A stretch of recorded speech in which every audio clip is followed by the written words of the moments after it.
قسما بالله شيء كتير غريب عجيب عند هي الشعوب المطوبزة وما مستحكمة. شيء كتير غريب عجيب، كل الدول عم تتفاوض مع الكيان، كل الدول بدون استثناء ولا واحد. لبنان على مصر على العراق على كله، حتى الخليج حتى ايران حتى تركيا، كل الدول كله عم يتفاوض. ولا بني ادم طلع اعترض بربع فيديو.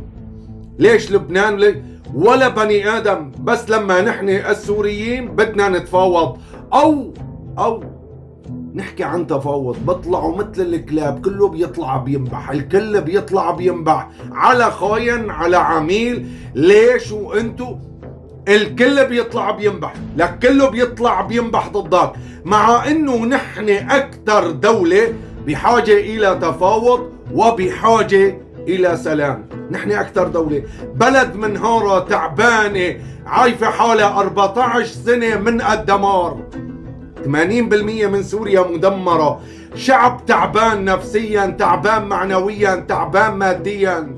يعني نحن الآن ما لنا يعني نحن بعيدين عن الحروب. لا، شلون تعمل سلام؟ لا يا عمي، ضل انت 24 ساعة هيك بدون، ضل انت 24 ساعة. لكن هو لما يتفاوض عادي، هو لما فاتح سفارات كتير عادي، هو كتير عادي. اما انت لما بدك تعمل هيك تفاوض او جلسة او اي شيء او لقاء او اي شيء هيك تبعت وفد، بطلعوا مثل الكلاب بيضلوا بنبحوا 24 ساعة ضدك.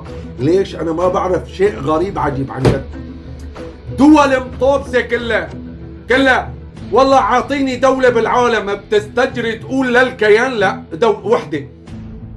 اي دولة بالعالم لك دولة هيك قدها مشي امريكا مثل ما بدها. جاي علينا انت بدك تصير بطل، لازم انت ارفع راسك فوق، انت سوري لازم انت على طول بحرب، لازم 24 ساعة انت بحرب. اما هو قاعد، هو ما له علاقة، هو بيعمل تفاوض وهو فاتح السفارات عادي، ايه، وبيعمل اتفاقيات وبيعمل تجارية وبطيخية وكل شيء بيعمل. اما انت لا، انت لازم تضل بالحرب 24 ساعة. عن جد شعب اذا ضرب الحذاء فقال الحذاء بأي ذنب اضربوا. يعني احنا زعلانين على الحذاء عن جد، ايه والله.